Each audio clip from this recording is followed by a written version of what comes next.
Hey everyone, welcome to another conversation here on HBCU Game Day. Joining us now, this guy, man, he was good. I don't know what was better. I don't know if he was better as a passer, as a runner, or a dresser. This guy was a triple threat for Tuskegee. Ahmad DeRamus, he's graduated now, looking to, advance that career, get into the professional ranks. We're going to talk about that.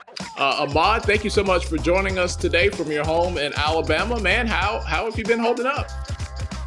Man, I'm doing well. Like I was saying earlier, just been working out every day, trying my best to get, some work done, I guess as much as I can right now. But other than that, I've just been networking, talking to different people, talking to my agent, talking to my marketing manager, and just try my best, from all avenues to make sure I can accomplish what I'm trying to do next. Well, look, you look like, just look at him on the screen, people. You've been lifting pig iron down there in Alabama? What you bulked up, obviously. What you been doing? I've just been doing a lot of in-home workouts that require a lot of that. I took up boxing actually over the break. That was a first for me. Yeah, that's pretty much it, I guess. But it's starting to pay off dividends too. I didn't know boxing was as intense as it is.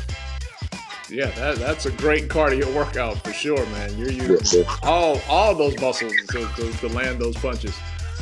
Give us a sense of what it is that you hope that will happen for you. You played quarterback at Tuskegee, but looking to play professionally, CFL or wherever you might get an opportunity. What are you leaving open for your options, and what's kind of your mindset as you attack this? So basically right now, the CFL is like a big thing for me. My agent is normally the person that I talk to for that stuff. But depending on how their league goes or how it goes in Canada, I'll probably have to go overseas, I guess, until they bring their season back. So right now, the big things are either the CFL in Canada or going overseas, which, I'm open to just because I don't have anything else to do right now. So why not travel the world for free? How much of this is, the dream that you had as a kid and knowing now that, those lanes get thinner and thinner. It's only the best of the best of the best that can make it, beyond college. What is your motivation and your passion that allows you to keep pushing forward here as you try to further your career in football? I think it's a couple things for me. The first thing is just the amount of people that I talk to. So here, when you hear from multiple CFL GMs, and then you hear from people that have played, people who stopped playing, just hearing how much faith they have in me, and just how much my story motivates them is one of the biggest things that keeps me going as far as continuing to play. And then also I have a good friend, teammate that was recently drafted, and just how hard he is on me and how much he supports me, it kind of just tells me it's not necessarily time yet for me to just be nah, I'll go be a coach or something like that. So I would guess my supporters and my support system and the quality of the support that I've been getting is the biggest thing for me as far as continuing to play. Talking to Ahmad DeRamus, former quarterback, as recently as last season for Tuskegee. Always great to see him play out there. You just reminded me of it just seems like you have so much more because you were growing into that position. You could see the raw talent, and then you could see that, you kind of had to get that discipline and know when to throw the ball away, and because you always wanted to make a big play. So you saw the talent that was there. How do you still try to learn the game, learn the position now that you're out of college, but COVID is here and you can't, go and work out in public places or with teams like maybe you want to? How do you still stay on top of the game, not only physically, but just from being better as a player? I think that's where the whole COVID-19 thing is pretty good because you have no choice but to study. So it's giving me plenty of time to just turn on some tape. I know I watched a lot of Russell Wilson. I think I watched like an hour of him the other day, like just sitting there studying his mechanics and his reads and stuff like that. But during this time, like it gives you a bunch of time to craft on like the small things that make those guys really good.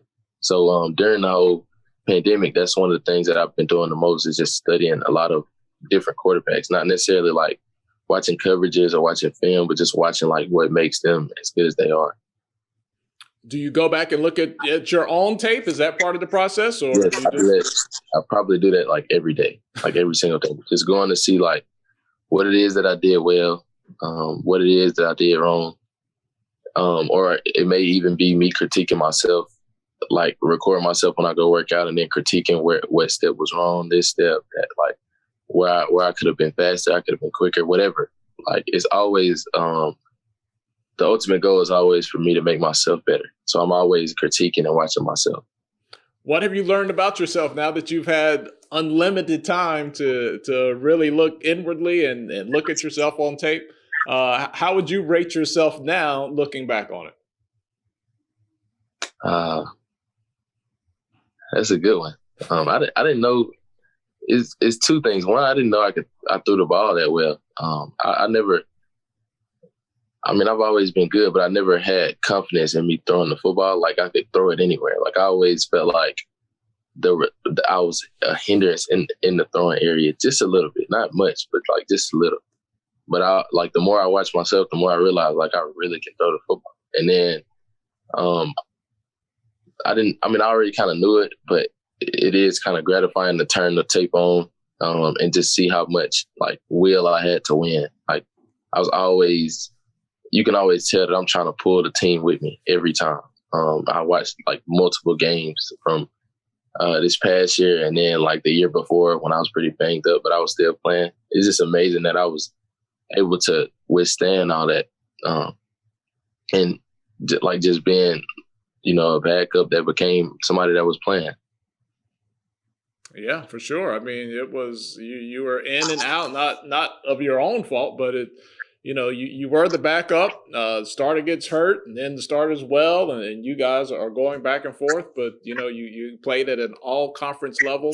How was that mentally to know that I got to be ready? This might be my week. This might be my series. It might not. It might be Ezel's turn. How when you think back on it, what did it take to be able to be consistent and efficient in that setup? Well, it really just helped me align my priorities. I went from being somebody that just wanted to start to really wanting to be better at my craft. So when I wasn't starting, the only thing that I could do was be a better quarterback for myself each day. So I just went in every day and tried to be better than I was the next. And like it ultimately became when it was time for me to play, I was just ready. And it wasn't so much of a thing that I feel like I had to prove anything to anybody. I felt like I had to be the best player out there. I mean, I was just trying to get my job done. And all that time of me not playing or me being the backup, that's what I learned how to do. Just get your job done, do the basic stuff, and then the rest of it will come. Let me ask you this, Ahmad. Talking to Ahmad DeRamus, former Tuskegee quarterback. To me, this is just a prop on our set. I just keep it to look good. But when you take this ball and it's in your hands and you're out there on the grass, what does this ball mean to you? It's I don't know. It really just takes it back to when I was a kid, and it's like more like true love, I guess. That was probably the thing that I fell in love with first in my lifetime. I think I was like maybe 2 years old. That's what my parents tell me. But it was just genuine. Like it was like a safe haven, like somewhere I could go when it was like whatever was going on, whatever I had going on at the time, that was always like my happy place. So even to this day, when I go work out or when I get on the field and just throw, it's just like peace. Like, it's it's not a whole lot to think about, not a whole lot going on. You could just be free, like just go have fun. Yeah. I don't know how well you can see it, but just over my shoulder here is a Tuskegee jersey. Shout out to Peanut who sent that to us. Tuskegee. What does that mean to you? You spent some very good years of your life there. I know it's still fresh. You're just out of school, but what did your time there, even outside of football, mean for you? Man, the number one thing I learned there was like family. So like everybody kind of supports everybody there. And like you have HBCUs all over the country, but the biggest thing about Tuskegee, like it's a private institution, but it's to me the best one just because everybody supports everybody. It's just like family. And that's the biggest thing I can think of when I think about Tuskegee. Next to growth. I mean, I learned so much in like my 4 years there. I just became a better person. And it was all credit to just being at Tuskegee, whether it was like struggles I had there, whether it was improvements I had there, whatever it was, I learned growth. I learned how to grow in that environment. And then just like family, everybody there loves each other. Everybody shows love all the time. And it's just like, I'm forever grateful just for having the opportunity to be there for 4 years and call it, I guess, my HBCU. My university. It's a very unique place. My first experience with Tuskegee, I'm much older than you, but back in the 90s, my school, Winston-Salem State, used to meet Tuskegee every year in the Pioneer Bowl. It was open for everybody, but it always seemed like Winston won their conference and Tuskegee won the SIAC. And so I always saw them on a neutral ground, man. But then when I moved a little closer to Alabama here in Atlanta and actually started going on the campus, there's nothing like that pregame. I mean, when you get out of your car, man, and the band is already, pumped up, the student section under the shed is already rolling, like, could you feel that energy on the field? I know you were focused on what you had to do, but could you feel that every Saturday? Yeah, I remember when I came on a visit, and that's actually crazy. On the visit, they were playing Winston-Salem. So I remember I came on my game visit, and they played Winston-Salem. And that was pretty exciting. But then I remember my first time experiencing it as a player. I remember we were doing warm-ups, and I remember telling Coach Kirby, like, this is crazy. Like, this is what it's like as a player. And he was like, yeah, every Saturday. And then just, like, I remember maybe homecoming or something like that, just walking out and being the starter amongst that many people. That was just crazy to me that it was that many people there all like supporting one thing. But one thing I just wish we had like maybe more home game just because the environment is so like for the other team, obviously it's not good, but for us, I mean, we love it. Like just go out there and see all those people supporting you at the same time. That's pretty cool. And look, well, first of all, Tuskegee is the road show of the SIAC, so they got to take it on the road and get all those gates and pick up those checks. But the one thing that's crazy about being on campus is you got the home team on both sides because the students sit on what's traditionally the visitor side. And then you got, the OGs and, the older crowd is on what's normally the home side. So it's like you got the team circled by the time the game even starts. Yeah, definitely. And then like the way the students act before the game, I've been told from people that we played against that it's like it completely throws them off before the game or whatever. And that's pretty cool. Like just having that many people. Yeah, I don't. It's not the biggest environment as far as the amount of people there, but it is definitely the most intense environment in a very good way. Mm-hmm. Definitely. My phone was talking to me. My phone is telling me about the weather. I was like, who is that talking? Talking to Ahmad DeRamus here. Before we let you go, Ahmad, tell us, man, what is it like? With the social restrictions that are in place because of COVID, man, you're out there working out on your own, taping yourself, looking at what is that grind like to have to be so efficient, but still have the same goal in mind that people in years past were able to maybe have a little bit of an easier time? Yeah, I think the biggest thing is it makes you more detailed and it makes you more critical of yourself. So I don't have really like the luxury of being able to be like with my quarterback trainer or being able to be around a lot of people. So I have to I have to look at myself, watch myself, and then I can send it off, to my trainer or whoever.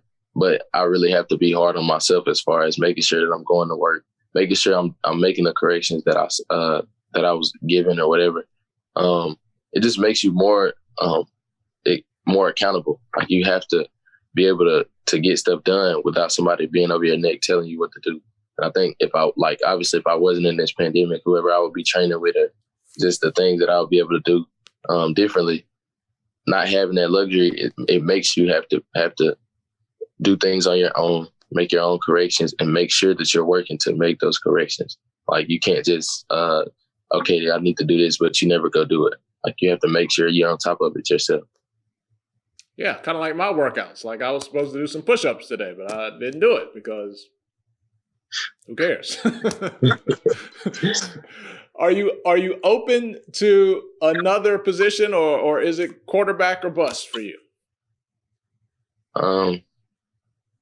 I thought about it a little, but personally, I feel like I'll be one of the best offensive coordinators to ever touch this earth.